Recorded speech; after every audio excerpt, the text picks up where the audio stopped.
السلام عليكم ورحمة الله وبركاته. أختي حليمة توا باش تتناول موضوع زيادة المرتبات. منح لا هو حبوا على زيادة في الأجر. يا أخي قالوا ما نجموش نزيدوكم يعني منحة سكن، نعطيكم منحة سكن تساوي 900 دينار، هذوما بخصوص نوابنا متاع التأسيسي. و900 دينار قال لك راهي هذه تجي تكلف لنا أقل من الشطر معناها ولا الشطر من اللي كان تحمل فيه المجلس التأسيسي يعني الدولة في الوتلة. انت يظهر فيك 900 ماكش موافقه عليه. انا عندي طريقه اخرى يعني اقتراح. نبداو باقتراحك الساعه. انت لا احكي انت. لا خليك كلامي مش باش يعجبك. لا بالعكس انت معقول جدا كلامك. احكي انت راجل. بداية الحق انا من الاول بالكل حطيت على الفيسبوك اول ما بدات معناها ما شدوا الاماكن نتاعهم نوابنا الكرام في المجلس التأسيسي، وقلت علاش المصاريف يتحملوا فيها في الوتله. نحن من باب الحوكمه الرشيده وانا يعني نقلوا من المصاريف. صحيح في عهد بن علي كانوا يمشوا للوتل صحيح، لكن العهد هذاك وهذا مش كيف انا فلست البلاد حتى هي خرجوا السراق وخرج الدنيا مدعوك. باهي قلنا نحن يا سيدي الناس هذوما هاكا عندنا قصور. والله هكا اقترحتوا على الفيسبوك بالطبيعه الاقتراحات تاعي ما تعجبش. هاكا عندنا قصور حاطينه المزاد العلني، الرئيس قال باش نبيع منهم معناها 2 ولا 3. يا اخي يعطينا واحد نحن حتى يتباع يتحطوا فيه النواب نتاعنا هكا ولا ونرتاحوا من وتله. ما تخافي الساسو بالقصور مع هو راهو نائب جنوب الشعب ميساج هذاك من وهرة الشعب يا خويا. ذاك القصر هذاك نتاع الشعب والفلوس نتاع الشعب باش تبني والصيانه نتاعو نتاع الشعب.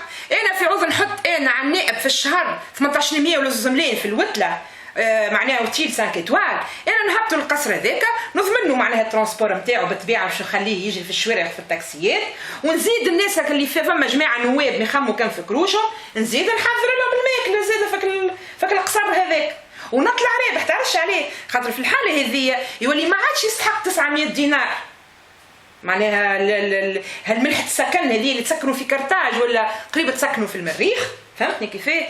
تولي تقوش عليك عطيته 250 دينار في الشهر في حومه شعبي، ونحن ما نرضاوش للنائب نتاعنا باسكو في حومه شعبي. علاش؟ مش احتقار للحومه الشعبيه، لا، لان النائب بيزنا نامنوا له حياته. تو تقول لي يجي يسكن بحذايا في النخيلات عايش اخت استديو 250، تو زعما يسيبوه لهنا تماكن يلقاوهم المعارضه يحتمل يهرسوه. ما هذه هي صحيحه ولا لا؟ ما تهرسش المعارضه. المعارضه قاعده تهرس. لا المعارضه شنو نقول لك، المعارضه عندهم نخبه نتاعهم معينه قاعده تدافع عليه، اما الشعب الكريم مش مهضمه لانه ما راهمش يخدموا لهم في مصالح. كان عينهم فيهم راه طلعوهم من الصندوق ما يطلعوش بالفواضل عايش اختي.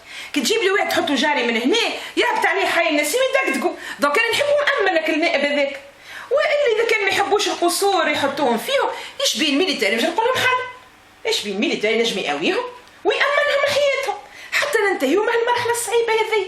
من بعد ان شاء الله يزيدوه يولي هو يخلص في عوض زملين 800. انا ماذا بيا يخلص حتى 10 ملايين كي تعطيه ميزانيه الدوله ما يسالش.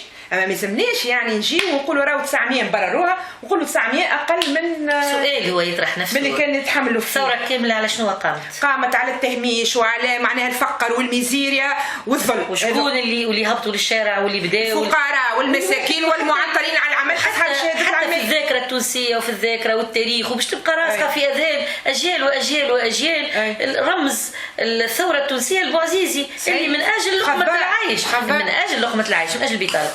معناتها انا بالنسبه لي من حيث مساله مبدئيه اي فلوس تنجم تتوجد وتنجم تتصرف وهي حلال محلل هي لتشغيل العاطلين عن العمل.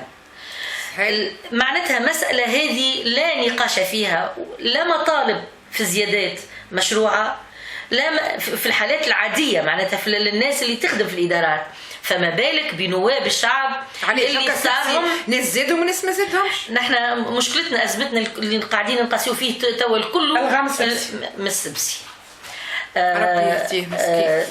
ولذا معناتها كما قلت لك رجاء هي ما تتقبلش ما قبلناهاش من المعلمين، ما قبلناهاش من دوتر سيكتور كدير. وقت اللي انت تجي من نواب الشعب اختارهم باش يحققوا له مطالبه في الكرامه وفي العيش الكريم وفي الشغل يولي عضو مجلس تأسيسي هو اللي طالب بالزيادات. هنا جاب الفكره الساعه الاوليه. نحن شو هو معناتها تقول هي النائبه هاجر عزوز كونه اللي جاب الفكره لحزب العمال الشيوعي.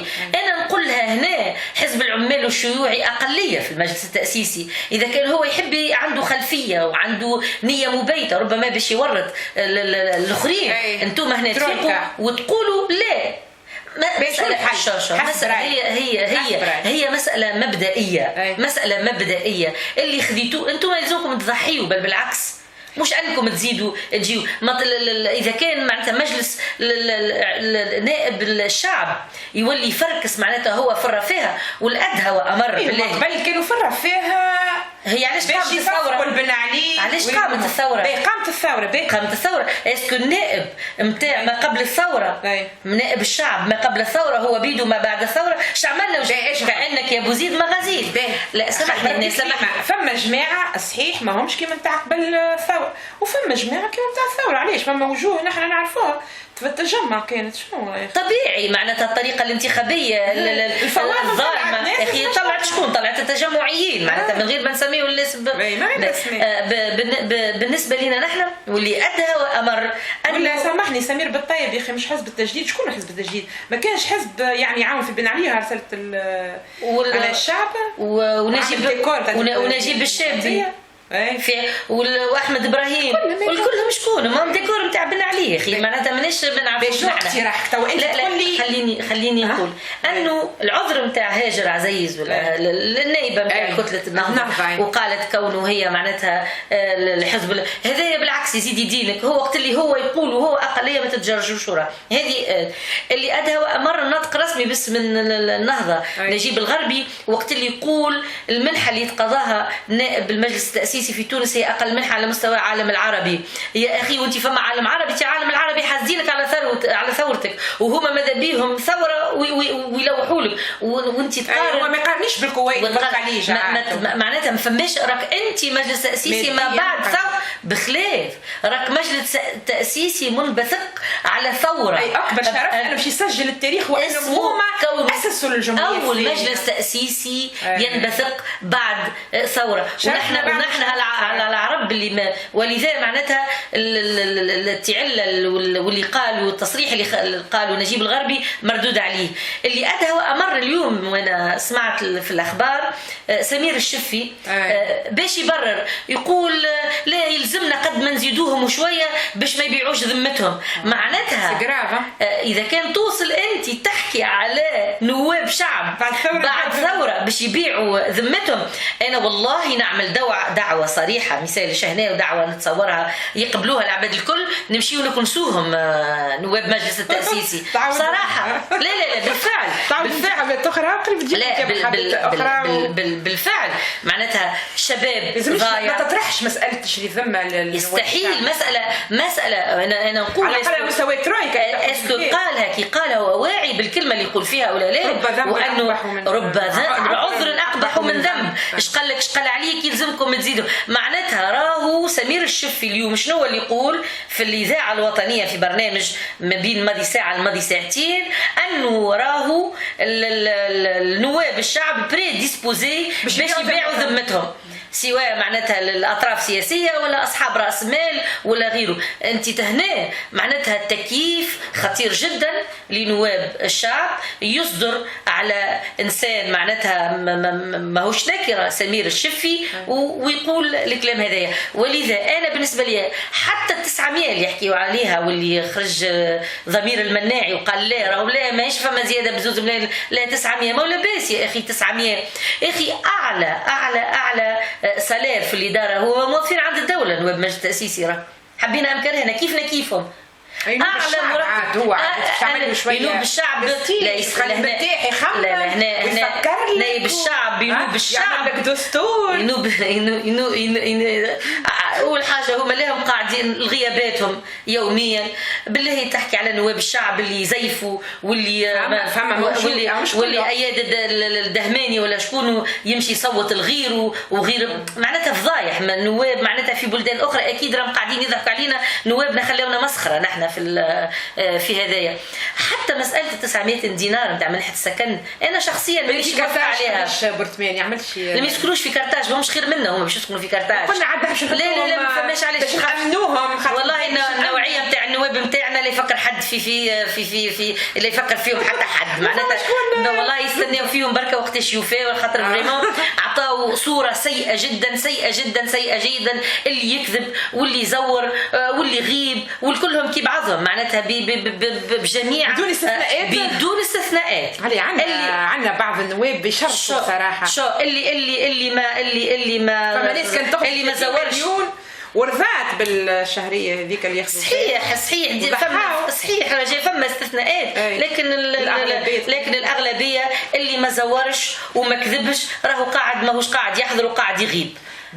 بربي سامحني يا حليم، عندك الحق اللي انت ثايره على الموقف هذا، وتراو ان تونس مر بما معناها مرحله صعبه بطاله وناس مش لاقيه مش تاكل وما تشرب، ونحن نقولوا ما غادي يزيدنا واعطينا، واللي هو شكون نواب الشعب اعطيني فماشي حل واقتراح من جانبك وان الناس هذوما صحيح 2 مليون و700 ما تكفيهمش، ما تكفيش، خدمته وجاك واضح، وثم يجيك من داخل معناها فما شكون كان عمره كامل يمكن يحلم هو في المنام ما يصورش مليون. لا نعم جو سي فما ناس معناتها ما يلمدش 500 600 ما يلمدش. نحكي على واحد كان غالب ديما نعاودوها طريقه انتخابيه رديئه جدا وصلت ناس للمجلس التأسيسي اللي معناتها المفروض بصراحة ما حقهمش يوصلوا. أنا معك فما ناس اللي ما كانتش تحلم بالمرتب هذا فهمتني والأجر هذا.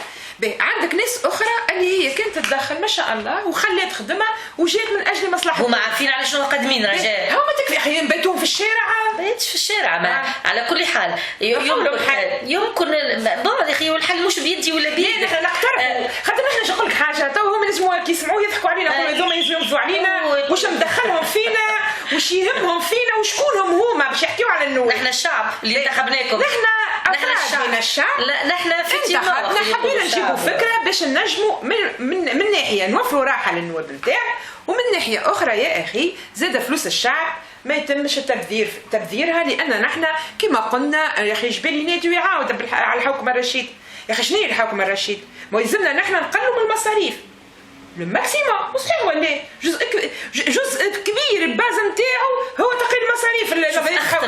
اخطر ما فما ان يصبح نائب شعب بعد ثوره يستغل الشعب. مش خليه تحت حيطه انا زاد نائب شعب تحت حيطه بس عليهم ما تخافش خير مني ومنك ما تخافش خير مني ومنك بس عليهم يكتفيوا بك السالير اللي عندهم يكملوا يكتبوا الدستور بجاههم. الدوله هكايا مقر كيما نقريو المحاكم والادارات تخلي لهم مقر وتعملوا مبلي ويولي هذاك تابع الكل معناها حتى لين تبني بعد اصلا 900 دينار برشا هي اصلا نعم. لانه لكن تو تجي للانسان يدخل في 5 ملايين تو يقول لك لا مصيبه لك اسمعي شغل هما شنو الحكايه يقولوا برا حطها منحه سكن ومنحه السكن نحط لي برشا فهمت باش يزيدوا معناها زادوا بطريقه اخرى وكهو. المفيد انه اصلا هي اساءت خلينا تو يزيدوا ما يزيدوش هي كبادره وكمبادره وكمعناتها اجراء صار هما سمعتهم لا محاله في العديد منهم سيئه وانا واحده من الناس شخصيا زادت ساءت بصراحه.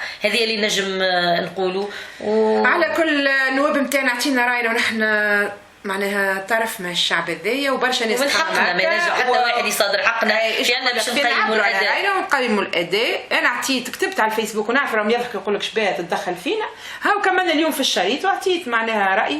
أنت عادة على طول قلت لهم يعني ستوب غادي 900 ما تحكيليش عليه وما يمنيش فيك نتبات. لا مش ما يهمنيش فيك اللي عديت بيهم توا ظرف 6 أشهر ولا هو كمل بيه حتى لين تكملوا الدستور عجبتهم طبيعي باش يكملوا لك الدستور توا هو مع الدزاير هم ماذا ياخذوا 5 سنين يظل الدستور شو 5 مستحيل وتزيد تعطيهم انت قصار مازال يخرجوا. حليمة معالج تحبكم يعني تضحيوا من اجل الشعب التونسي اللي انتوما قدمتوا رواحكم تضحيوا من اجله في فتره بعد الثوره. السلام عليكم ورحمه الله وبركاته.